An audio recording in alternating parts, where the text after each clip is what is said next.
Okay, what I really want to talk about today, I've been doing research in Croatia since during the war in the former Yugoslavia, which was 1991 to 95, but working primarily with the diaspora here and then in Croatia. So I've been navigating, investigating, researching the kinds of, the context within the former Yugoslavia for the last 20 years. So it's been, you know, in a real kind of morbid sense, because it began with the war, it's been a really, really interesting trajectory for me to see how things have evolved, changed, devolved, etc. So what I'm really interested in is actually talking about the kinds of things that relate to an area which is relatively new for me, not as an anthropologist, but new for me in the context of doing research, and that is development studies.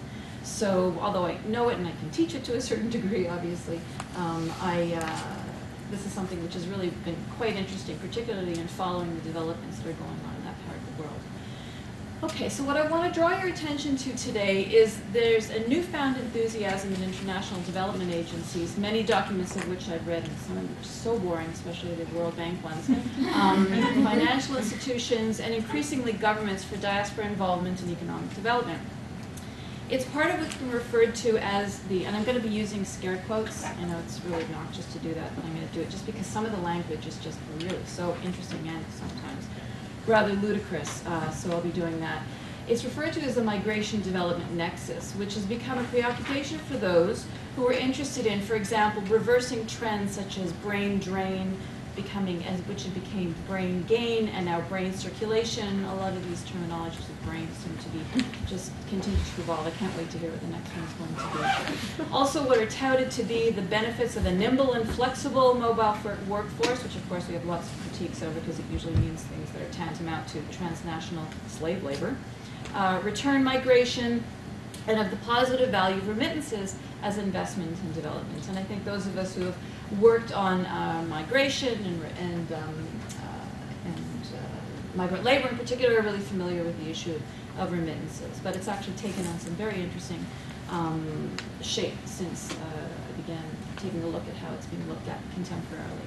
So as I said, I've been working on the impacts of Croatian independence for the last 20 years, at least 20 years, on diaspora-homeland relations primarily since the wars of succession in the former Yugoslavia. And as some of you may remember, I'm not sure how familiar you are with that context with Southeastern Europe, what was foregrounded almost exclusively in most analyses of that period, and to some degree, what has followed is ethno-nationalism, ethnic nationalism, ancient ethnic hatreds. An awful lot of the discussion seemed to be obsessed with this notion of ethno-nationalism. But what my research over the last number of decades has revealed is it's obviously far, far more complex than that. What I've been focusing on more recently is the current embrace of initiatives in pursuit of these, as Luann suggested, diaspora development programs, and there are many, many of them, especially very recently. Diaspora has emerged as the new buzzword in international development and migration policy circles. And I'm looking at the reasons for its increasing popularity and the consequences of this phenomenon for discussions of migration, citizenship, which I'll come to in a minute, and neoliberal strategies of international aid and development in post-communist states like Croatia. Specifically, my question is, what are the implications for the reconfiguration of power, political subjectivities, and citizenship regimes? Now, a contemporary manifestation of these developments is the growth in initiatives that champion the goal of enhancing international competitiveness, here we go again, and capacity building in the global economy. Economists, consultants, policy analysts, and those affiliated with, for example, the World Bank, UNESCO, UNDP, CUSO, and OECD, the International Organization for Migration, Migration Policy Institute. This is the kind of stuff I've been reading. Laud the value of expert expatriates as ideal development financing instruments. And I'll show you a couple of my discussion things. These are the kinds of things I'm going to be dealing with, so I think I covered that. But I'm just going to flip forward. These are some of the logos of the NGOs that I'm dealing with. Many schemes are being promoted under the guise of development, diaspora for development, offering services to, again, entrepreneurial and enterprising migrants who wish to set up businesses in their countries of origin. So Ghana, Suriname, mostly obviously developing countries, Morocco, Turkey, Ethiopia, Afghanistan, you name it, Jamaica, all over the islands, West Indies. These are the kinds of initiatives that are exploding. And these are some of what I find, I didn't really organize as well, These are some what I find are really interesting job descriptions and the skills that are required of people to come back to the homeland. Just particularly USAID is huge in this. And of course, what do most of these development initiatives ask for in these diasporas for development, DFD volunteers? They're all enterprise and business oriented. There's and this is just comes straight out of the description of what they want. Nothing having to do with the kinds of things that us social scientists are really interested in. Okay? Entrepreneurship, employability, enterprise, resource generation, market sector analysis. Those are the kinds of jobs that are being advertised. So through grants and strategic partnerships with industry, academic institutions, government ministries, consulates, diaspora associations, most of these I've worked with, selected members of the diaspora, and I emphasize selected because that's what I'm really interested in, of the diaspora, actively recruited to return home, either permanently or temporarily, to bring their expertise and training to contribute to the development of business enterprises and scientific research. These seem to be the main things that they're interested in. This is a growing and a global trend in programs to draw expats, diasporas back to the homeland, and the homeland is used an awful lot, which is interesting to me because this is how Croatia has been referred to primarily from the very affective sensibility around returning home. Home is a very, very important concept. To provide valuable skills and, of course, capital. Now, what I mean by capital here, of course, money and investment, but also refers to much more than just financial resources. What is being heralded as the way of the future is the potential to harness, tap, that's another term, social and cultural, and was referred to as diaspora capital. There's a new term. It's called diaspora capital, folks. And by that I mean that the central part of these strategic endeavors is to access the longing, and longing turns up an awful lot. From a discursive point of view, it's really fascinating, for the homeland, presumed to be central to the experience of what is assumed to be a homogeneous diaspora in all these different contexts. They're all the same, they all love the homeland, they all want to connect. Not to mention cultural, linguistic, and other affinities, which are seen by development organizations as being a real benefit. These people can talk to their own people, they can, I mean, there's some really essentialist and really, as an anthropologist, it makes me cringe, kinds of sensibilities around what culture means and how it is they can manipulate that and use it for the purposes of development.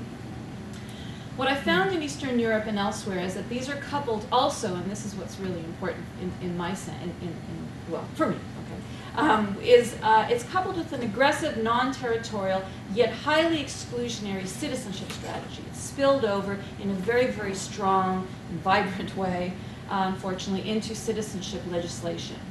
That since independence, in Croatia in particular, that I've been looking at very closely, and in Bosnia as well, has incorporated ethnic, and I mean ethnic in big quotes, because ethnicity has now taken on a different sensibility in terms of what it means. It's much more exclusionary than it even was in 1991 when Croatia became independent. That's incorporated ethnic diaspora Croats into its citizenship laws. They have citizenship. They can have citizenship. And now, ever since 2011 and now 2012, when they've enhanced these kinds of rules, now there are far more robust laws around how much entitlement diaspora members of Croatian diaspora members have in the governance structures of the homeland. Okay?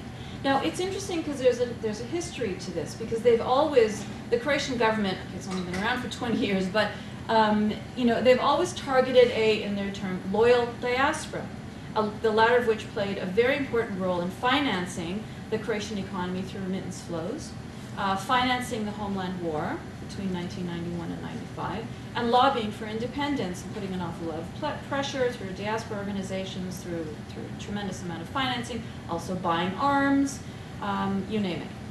Recent Croatian government strategies supported, for example, by the World Bank in something that's called K4D,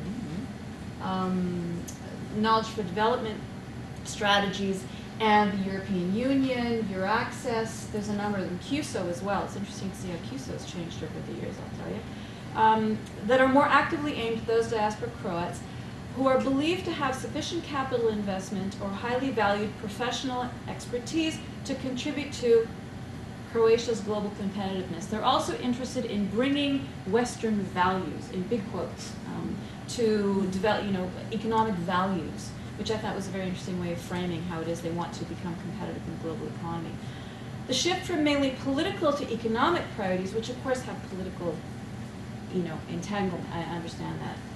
But nonetheless, it's affected the configuration of the kinds of networks and connections both at home and abroad, in addition to the perceptions and the realities of these connections both at home and abroad.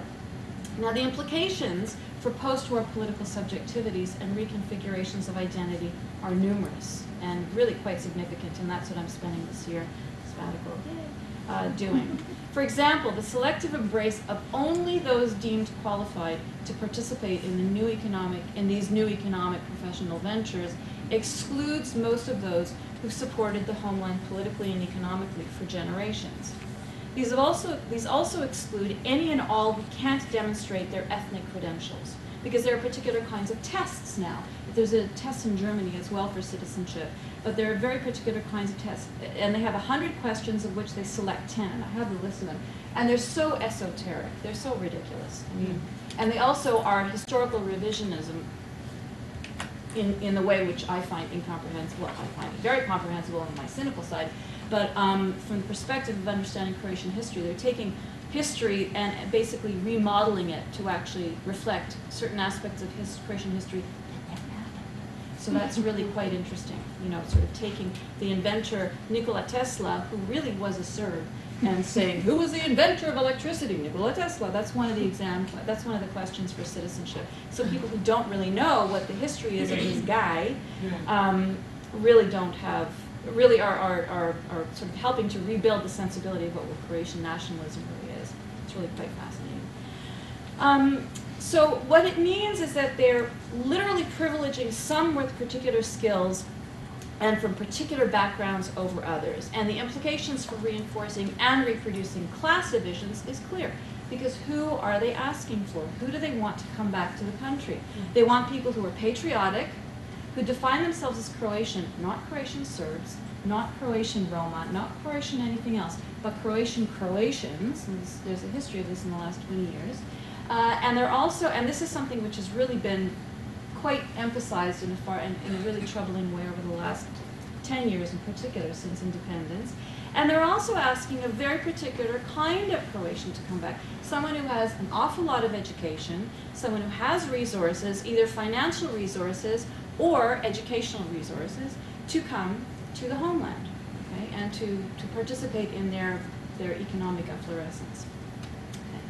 Now, of course, the kinds of things I'm interested in, obviously, are issues of transnationalizing governmentality and all, the theoretical issues around citizenship and sovereignty, and how and what way, in which ways populations are rendered governable and so on. But, the Foucauldian thing, which makes a lot of sense in this context. I'll give you, these are some of the people, these are some of the agencies. This actually was started by Hillary Clinton. Okay, this particular initiative, International Diaspora Engagement Alliance, with an awful lot of money behind this, with USAID, Accenture, which is an outsourcing company, huge outsourcing company based in the United States, and the American government has actually funded to do an awful lot of this diaspora for development stuff. The Migration Policy Institute, they say that they're they do an awful lot of really interesting things, and you'll see, I get their announcements every day, MPI. And they do a lot of really interesting things around migration, migrants' rights, and so on. But nonetheless, they also are very, very politically connected, both Republicans and Democrats in the States. And they have an awful lot of influence on the ways in which American foreign policy is in relation to how it is development aid is actually spent and how it is they're going to be reconfiguring it. Now, what I find interesting also from a discursive point of view, and I think somebody should do this, is that I really get a kick. It's one of my little sort of pet peeves around alliteration. And what you'll find is that enabling, engaging, empowering diasporas. There's another one which I'll show you, Diaspora Matters. It's a consulting agency. Connect, create, collaborate. All these, they put an awful lot of effort into thinking about these kinds of really catchy ways in which they can appeal to governments, to corporations, of course, in the development business, and so on. Okay. This is one, this Diaspora Matters is it's quoted quite a bit. It's actually based in Ireland. It's a very interesting diaspora history, especially in the United States, who's very heavily involved in policy consultations and so on. These are the diaspora initiatives that Croatian government is involved with. Your Access, the EU, and Knowledge for Development, K4D, which is World Bank.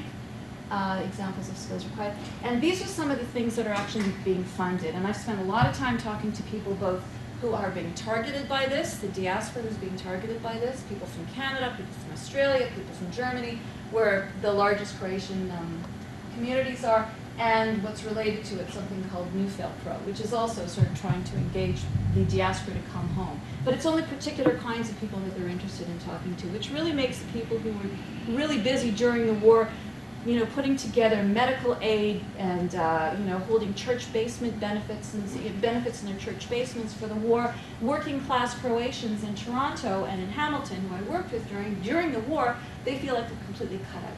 They have no role in this at all. Croatia doesn't want them anymore, which is really quite interesting. These are some of the initiatives that are happening in Canada. And I'm a proud member, just had to know, of the Canadian Croatian Chamber of Commerce. It's all white men, which is really quite interesting. Yeah, and you know, the only women actually are the ones who are executives, so it's really quite hard to be there, but nonetheless, it's important for the research because they benefit from an awful lot of these diaspora for development initiatives. Stephen Harper came to the Croatian-Canadian Chamber of Commerce dinner. He loves the Croatians. And because, of course, they're so interested in these development kinds of schemes. And I'll just mention a few more things before, just to sort of reinforce this notion of citizenship and how it's actually played such a role in development.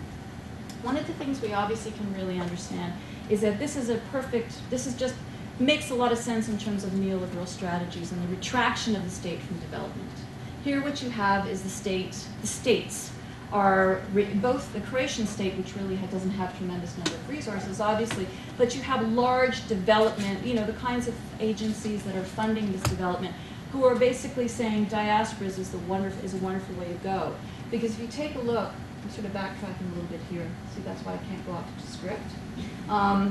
When you take a look at all these tables, and you can find them, just Google images on international remittance trends, and this comes from the World Bank in 2010, you can see that remittances, development assistance, has sort of stayed really low. And it's getting lower, actually. In the last 4 years, it's going down. Where an awful lot of emphasis is being placed, foreign direct investment is also going down because a lot of corporations are not interested in investing in places that are unstable, they're not, you know, for all the kinds of reasons that you can imagine. And official development assistance is really also, you know, gone down. But what you see was remittances, they're going up, okay? They're really going up, and they keep on going up, which is really something. 10% of Croatian GDP is remittances. I think 20-some-odd% of Bosnian GDP is remittances, and the amount keeps on going up. What a bonus for development agencies that don't want to have to pressure governments or pressure their financial institutions to actually put their money into these countries. Get the diaspora, because they obviously are spending so many tens of billions of dollars in their home countries. Why don't we just tap into that?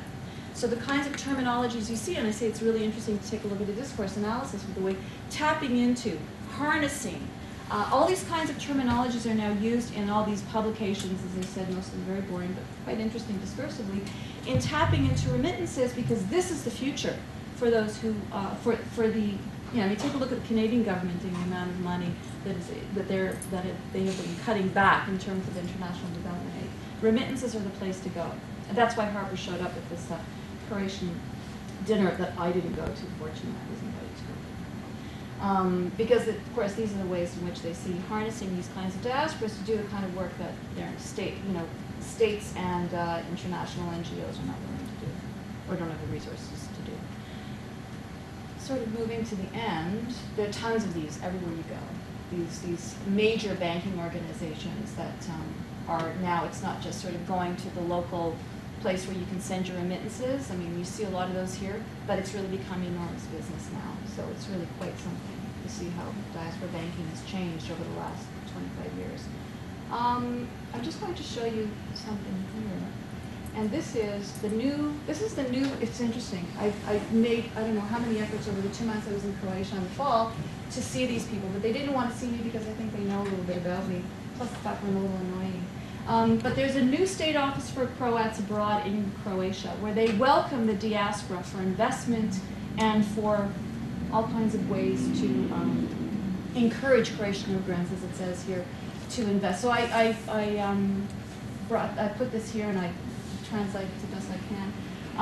And you know, it's really quite interesting that the Croatian government has put so much money behind how it is they're going to be trying to entice diasporas to come and invest in the homeland. And this is something they're actually being encouraged to do by the EU, by the USAID. Of course, they relied on them, especially after the war, for rebuilding after the war, and Bosnia as well. That Bosnia is another place I know quite well.